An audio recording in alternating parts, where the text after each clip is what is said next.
भक्ति वेदांत स्वामी नामिने सॉरी नमस्ते सरस्वते देवे गौरवाणी प्रचारिणे निर्विशेष शून्यवादी पाश्चात्य देश तारिणे जय श्री कृष्ण चैतन्य प्रभु नित्यानंद श्री अद्वैत गदाधर श्रीवासादि गौर भक्तवृंद हरे कृष्णा कृष्ण कृष्ण हरे हरे हरे राम राम राम हरे हरे हरे कृष्ण। तो thank you so much devotees for joining. Sunday के बहुत सारे कामों के बाद मंडे वापस ऑफिस, और ऑफिस के सारे टेंशन टास्क, घर के सारे टेंशन टास्क, और उसके बाद भी आप लोग सब भगवत गीता के लिए समय निकाल रहे हैं, तो thank you so very much. Hare Krishna. Yes, so 4 श्लोक माता जी 4.1 से 4.5 तक हम लोग पढ़ेंगे। रीड करिएगा माता जी। 4.5 तक प्रभु जी। यस यस माता जी 4.5। ठीक है। हरे कृष्ण। श्री श्री श्री प्रभुपाद जी को दंड प्रणाम। दिव्य ज्ञान। श्री भगवान उवाच इमं विवस्वते योगं प्रोक्तवानहमव्ययम् विवस्वान्मनवे प्राह मनोरिक्ष्वा कवे ब्रवीत्। भगवान श्री कृष्ण ने कहा, मैंने इस अमर योग विद्या का उपदेश सूर्य देव विवस्वान को दिया और विवस्वान ने मनुष्यों के पिता मनु को उपदेश दिया और मनु ने इसका उपदेश इक्ष्वाकु को दिया। यहाँ पर हमें भगवत गीता का इतिहास प्राप्त होता है। यह अत्यंत प्राचीन बताया गया है। जब इसे सूर्यलोक आदि संपूर्ण लोगों के राजा को प्रदान किया गया था। समस्त लोगों के राजा विशेष रूप से निवासियों की रक्षा के निमित्त होते हैं। अतः राजन्य वर्ग को भगवत गीता की विद्या को समझना चाहिए, जिससे वे नागरिकों पर शासन कर सकें और उन्हें काम रूपी भवबंधन से बचा सकें। मानव जीवन का उद्देश्य भगवान के साथ अपने शाश्वत संबंध के आध्यात्मिक ज्ञान का विकास है और सारे राज्यों तथा समस्त लोगों के शासनाध्यक्षों को चाहिए कि शिक्षा, संस्कृति तथा भक्ति द्वारा नागरिकों को यह पाठ पढ़ाए। दूसरे शब्दों में सारे राज्य के शासनाध्यक्ष कृष्ण भावनामृत विद्या का प्रचार करने के लिए होते हैं, जिससे जनता इस महाविद्या का लाभ उठा सके और मनुष्य जीवन के अवसर का लाभ उठाते हुए सफल मार्ग का अनुसरण कर सके। इस मनवंतर में सूर्य देव विवस्वान कहलाता है, यानी सूर्य का राजा, जो सौर मंडल के अंतर्गत समस्त ग्रहों का उद्गम है। ब्रह्म संहिता में कहा गया है, यच्चक्षुरेश सविता सकल ग्रहाणाम राजा समस्त सुर मूर्तिर्शेष तेजा यस्याज्ञा भ्रमति संभ्रत काल चक्रो गोविंदमादि पुरुषम तम हम भजामि। ब्रह्मा जी ने कहा, मैं उन श्री भगवान गोविंद जी की पूजा करता हूँ जो आदि पुरुष हैं और जिनके आदेश से समस्त लोकों का राजा सूर्य प्रभु शक्ति तथा ऊष्मा धारण करता है। यह सूर्य भगवान के नेत्र तुल्य है और यह उनकी आज्ञा अनुसार अपनी कक्षा को तय करता है। सूर्य सभी लोगों का राजा है तथा सूर्य देव विवस्वान सूर्य ग्रह पर शासन करता है, जो ऊष्मा तथा प्रकाश प्रदान करके अन्य समस्त लोगों को अपने नियंत्रण में रखता है। सूर्य कृष्ण के आदेश पर घूमता है और भगवान कृष्ण ने विवस्वान को भगवत गीता की विद्या समझाने के लिए अपना पहला शिष्य चुना। अतः गीता किसी मामूली सांसारिक विद्यार्थी के लिए कोई काल्पनिक भाष्य नहीं, अपितु ज्ञान का मानक ग्रंथ है जो अनंत काल से चला आ रहा है। महाभारत में हमें गीता का इतिहास इस रूप में प्राप्त होता है। त्रेता युगादौ च ततो विवस्वान्मन्वे ददौ मनुष्य लोक भृत्य सूता यक्ष्वा कवे ददौ इक्ष्वा कुणा च तथा च कथितो व्याप्य लोकान अवस्थितः।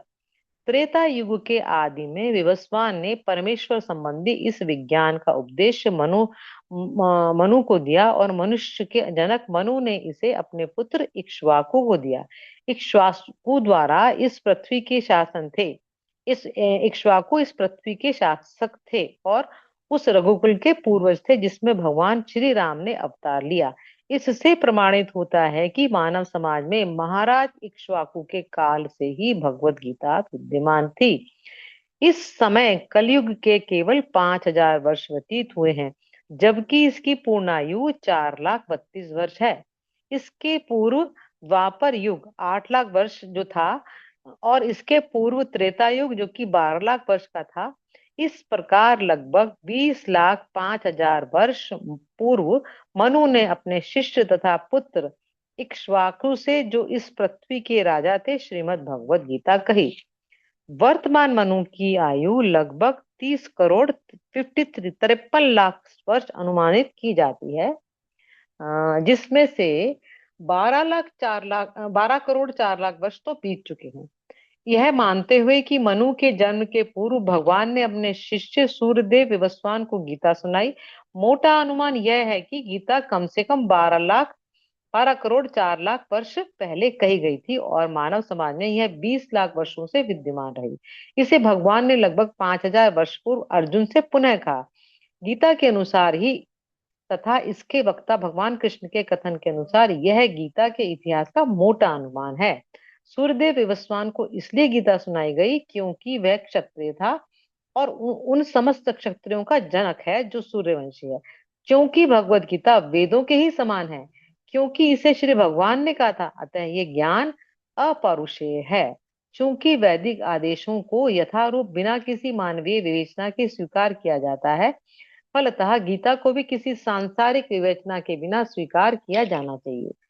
संसारी तार्किक जन अपनी अपनी विधि से गीता के विषय में चिंतन कर सकते हैं, किंतु यह यथारूप भगवत गीता नहीं है। अतः भगवत गीता को गुरु परंपरा से यथारूप में ग्रहण करना चाहिए। यहाँ पर यह वर्णन हुआ कि भगवान ने इसे सूर्यदेव से कहा, सूर्यदेव ने अपने पुत्र मनु से, और मनु ने अपने पुत्र इक्ष्वाकु से कहा। एवं परंपरा प्राप्तम इमं राजर्षयो विदु सकाले नेह महता योगो नष्ट परंतप। इस प्रकार यह विद्या परम विज्ञान गुरु परंपरा द्वारा प्राप्त किया गया और राजर्षियों ने इसी विधि से इसे समझा, किंतु कालक्रम में यह परंपरा छिन्न हो गई, अतः यह विज्ञान यथारूप में लुप्त हो गया लगता है।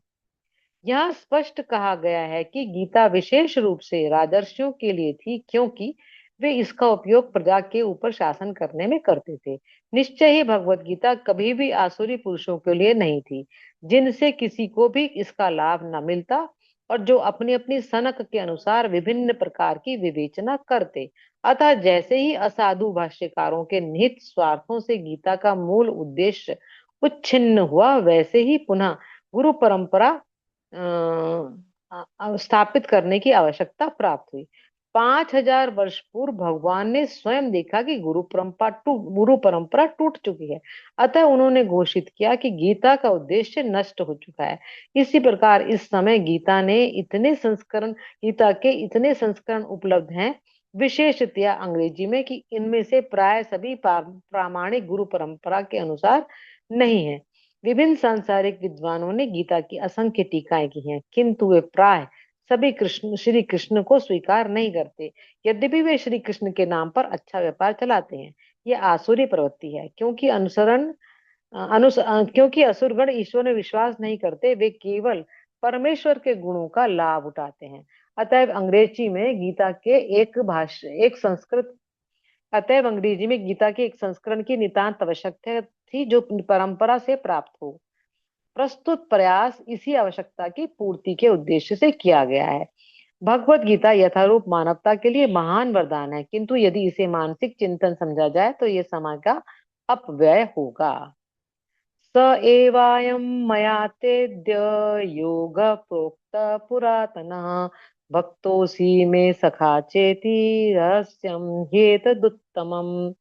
आज मेरे द्वारा वही यह प्राचीन योग यानी परमेश्वर के साथ अपने संबंध का विज्ञान तुमसे कहा जा रहा है, क्योंकि तुम मेरे भक्त तथा मित्र हो, अतः तुम इस विज्ञान के दिव्य रहस्य को समझ सकते हो। मनुष्यों की दो श्रेणियां हैं, भक्त और असुर। भगवान ने अर्जुन को इस विद्या का पात्र इसलिए चुना क्योंकि वह उनका भक्त था, किंतु असुर के लिए इस परम गुरु विद्या को समझ पाना संभव नहीं है। इस परम ज्ञान ग्रंथ के अनेक संस्करण उपलब्ध हैं। इनमें से कुछ भक्तों की टीकाएं हैं और कुछ असुरों की। जो टीकाएं भक्तों द्वारा की गई हैं वे वास्तविक हैं, किंतु जो असुरों द्वारा की गई हैं वे व्यर्थ हैं। अर्जुन श्री कृष्ण को भगवान के रूप में मानता है। अतः जो गीता भाष्य अर्जुन के पद चिन्हों का अनुसरण करते हुए किया गया है, वह इस परम विद्या के पक्ष में वास्तविक सेवा है। किंतु असुर भगवान कृष्ण को उस रूप में नहीं मानते। वे कृष्ण के विषय में तरह तरह का मन गढ़ंत बातें करते हैं और वे कृष्ण के उपदेश मार्ग से सामान्य जनता को गुमराह करते रहते हैं। ऐसे कुमार्गों से बचने के लिए यह एक चेतावनी है। मनुष्य को चाहिए कि अर्जुन की परंपरा का अनुसरण करे और श्रीमद् भगवत गीता के इस परम विज्ञान से लाभान्वित हो। अर्जुन उवाच अपरं भवतो जन्म परम जन्म विवस्वतः कथेमद्विजानीयाम्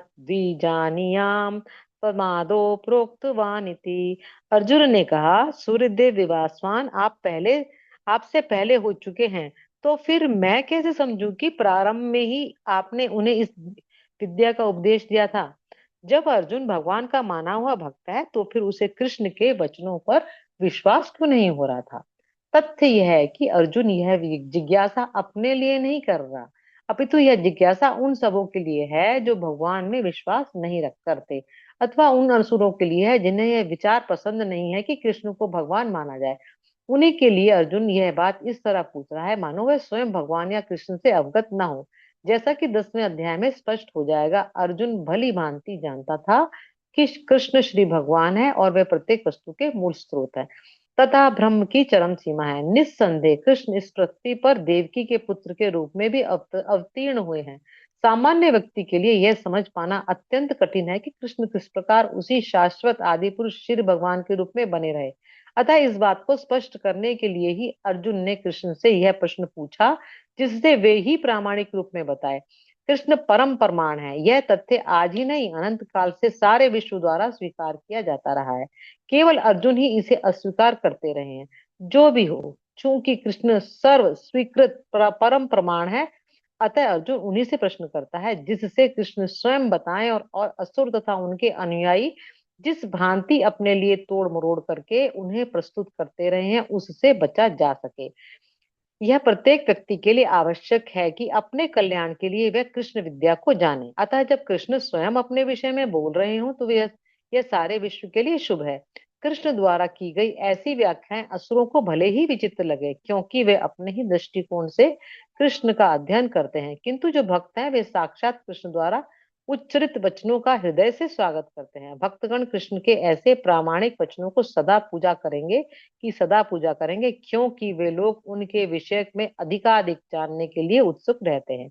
इस तरह नास्तिक गण जो कृष्ण को सामान्य व्यक्ति मानते हैं, वे भी कृष्ण को अतिमानव, सच्चिदानंद विग्रह, दिव्य, त्रिगुणातीत तथा दिक् काल के प्रभाव से परे समझ सकेंगे। अर्जुन की कोटि के श्री कृष्ण भक्त को कभी भी श्री कृष्ण के दिव्य स्वरूप के विषय में कोई भ्रम नहीं हो सकता। अर्जुन द्वारा भगवान के समक्ष ऐसा प्रश्न उपस्थित करने का उद्देश्य उन व्यक्तियों की नास्तिकतावादी प्रवृत्ति को चुनौती देना था जो कृष्ण को भौतिक प्रकृति के गुणों के अधीन एक सामान्य व्यक्ति मानते हैं।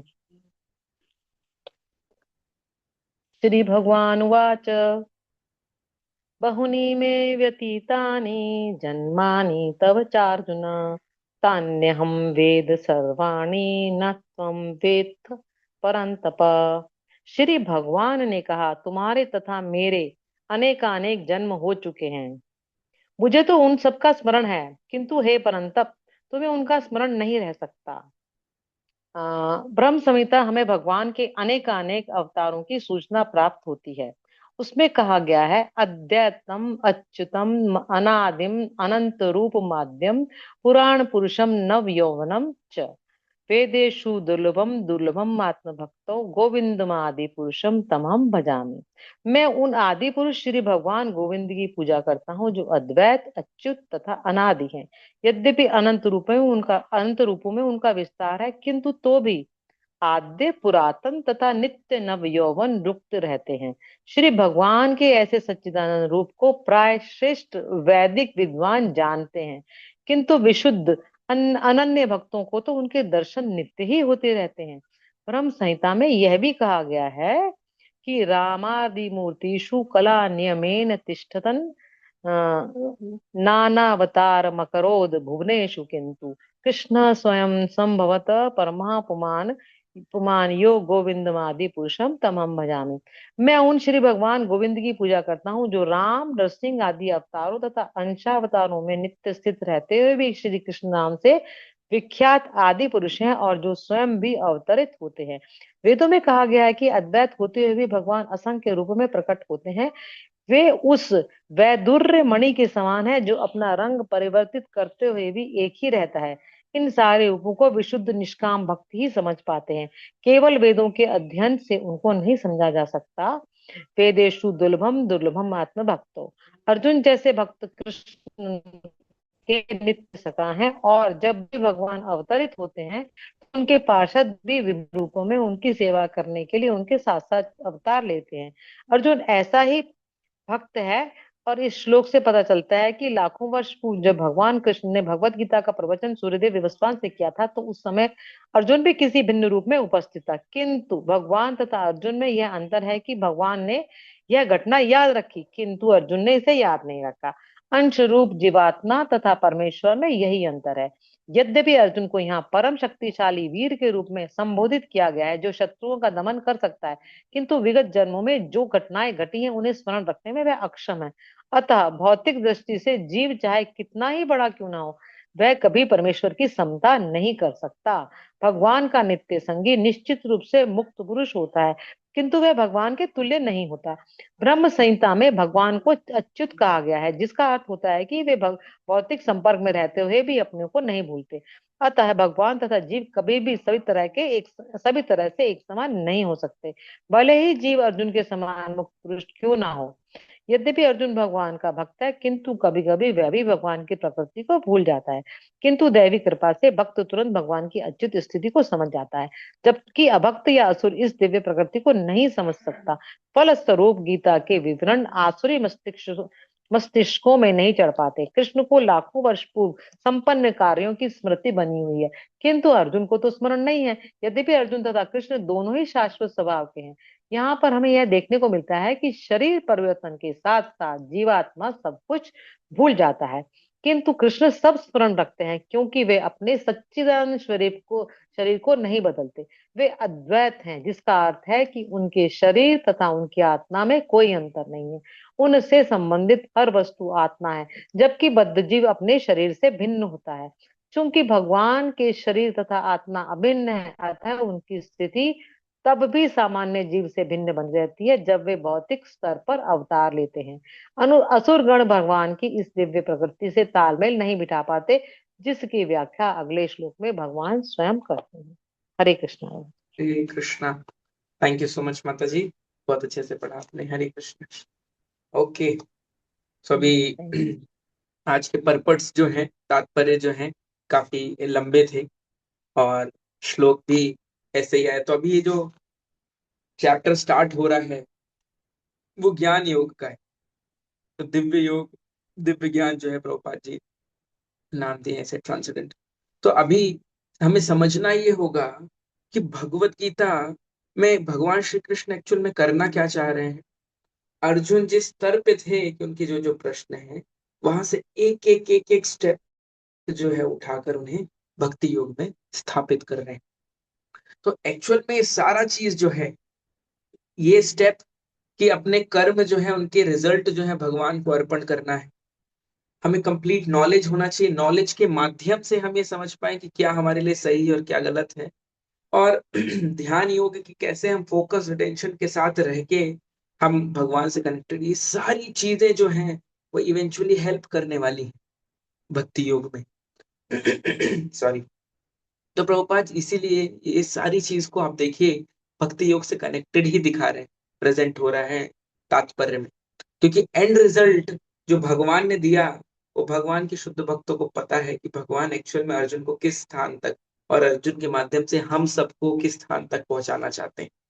तो इसीलिए जब हमने कर्म योग के विषय में चर्चा की तो उसमें बार बार कृष्ण भावना में, तो कृष्ण भावना में शब्द आ रहा था, तो हमें लगे भाई कर्म योग और कृष्ण भावना में तो यही है कि ये स्टेप ये है कि अभी सब कुछ रिनाउंस नहीं कर सकते, तो अपने रिजल्ट्स भगवान को ऑफर करें। अभी नॉलेज के माध्यम से भी प्रभुपाद जी देखिएगा कैसे आगे कनेक्ट कर रहे हैं कि सॉरी, कि कैसे भगवान के स्थिति को समझना और ये समझना कि हम में और भगवान में डिफरेंस क्या है, ये सारा नॉलेज जो है वो हमें इस जो चैप्टर है उसमें हमें मिलेगा। तो जो फर्स्ट श्लोका था जहां से भगवान प्रारंभ करते हैं, वो कहते हैं कि ये ज्ञान ऐसा नहीं कि भाई सिर्फ तुम्हें दिया जा रहा है, ये नॉलेज सूर्य देव को दिया है मैंने, विवस्वान जिनका नाम। तो भाई सूर्य देव तो अपने आप में नाम है, फिर ये विवस्वान कौन है? तो एक्चुअल में सूर्य देव एक पोस्ट है। जैसे हमारी अलग अलग पोस्ट होती हैं, कोई मैनेजर होता है, कोई ऑडिटर होता है तो वो वैसे ही सूर्य देव जो है वो एक पोस्ट है, इंद्र देव भी एक पोस्ट है। और जो जीव क्वालिफाई करता है अपने कर्मों के बैलेंस के हिसाब से, जैसे ऑफिस में हमें जॉब कैसे मिलती, हमारे डिग्री के हिसाब से, हमारा सीवी देखा जाता है और उसमें देखा जाता है आपकी डिग्री इस जॉब के हिसाब से उपयुक्त है कि नहीं। तो वैसे ही हमारे कर्मों की डिग्री जो है वो देखी जाती है और उसके हिसाब से हमें वो जॉब जो है वो मिलती है, वो पोस्ट जो है मिलती है। सो सूर्य देव भी कोई जीव है, और चंद्रदेव, इंद्रदेव, ये सारे जितने देव हैं ये सारे अलग अलग जीव। तो अभी जो जीव जो सूर्य देव का पोजीशन लिए हुए हैं, जो पोस्ट लिए हुए हैं, उनका नाम विवस्वान है।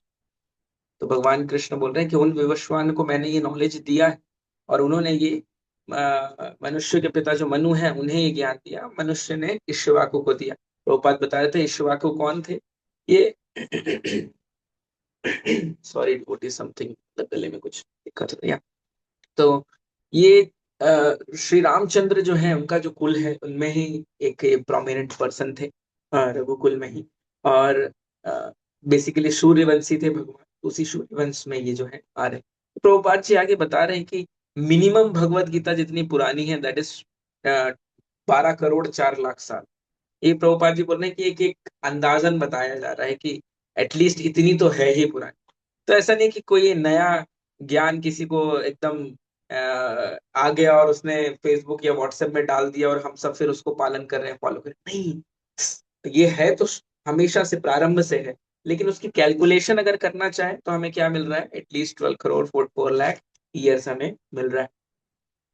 तो देन उसके बाद जो भगवान बताते हैं कि ये ज्ञान जो है वो लुप्त हो गया। लुप्त कैसे होता है? अगर उस ज्ञान का प्रचार नहीं हो रहा है, लोग फॉलो नहीं कर रहे हैं, तो चीजें लुप्त हो जाती हैं।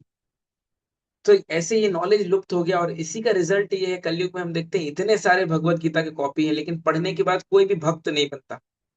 और वो क्यों नहीं भक्त बन रहे हैं? क्योंकि उसमें उन्होंने मन की बात की।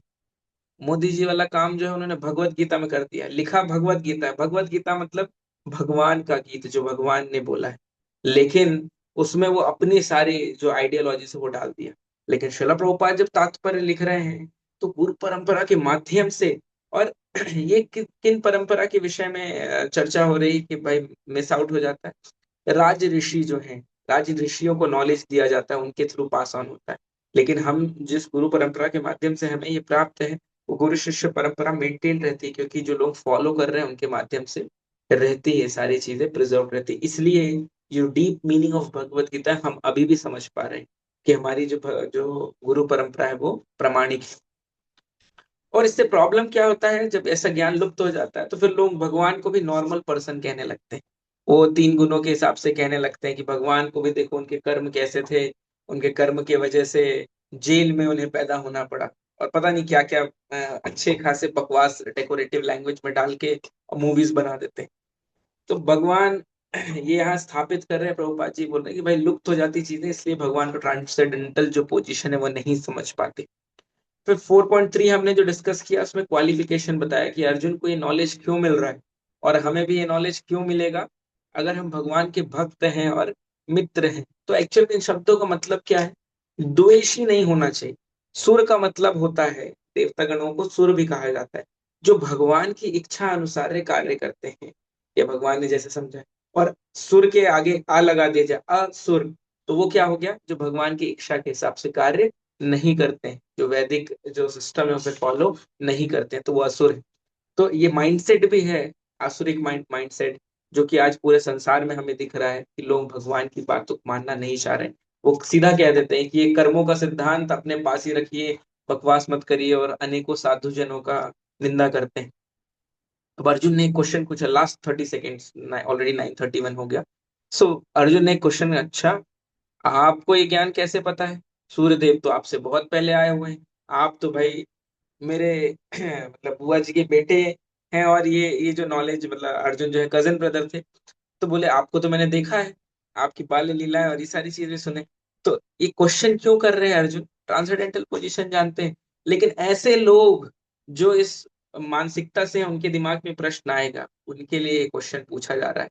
एंड देन ये बहुत इंपॉर्टेंट जो श्लोक है कि जो भगवान यहाँ पे 5th वर्ष भगवान ने जो बोला कि बहुनी में व्यतीतानि, कि ऐसा तो बहुत सारे जन्म हुए हैं लेकिन तुम उनके बारे में नहीं जानते और मैं अपने सारे उसके विषय में जानता हूँ। तो हम लोग कल और कंटिन्यू करेंगे, क्योंकि ये शॉर्ट डिस्कशन में नहीं हो पाएगा, समय थोड़ा ज्यादा लग जाएगा। तो वी विल डिस्कस। सूर्यदेव का नाम विवस्वान, विश्वान है आर्यन। सो हम लोग कल फिर चर्चा करेंगे इसी 5th जो वर्ष है इससे लेके आगे कंटिन्यू करेंगे। Thank you so much and I am extremely sorry, थोड़ा सा लेट हो गया ज्वाइन करने में, अर्जेंट मीटिंग थी इसकी वजह से। Thank you so much. Hari बोल, हरि बोल, हरि कृष्ण। श्रील प्रभुपाद की जय। श्रीमद् भगवत गीता की जय। आप सब भक्तों की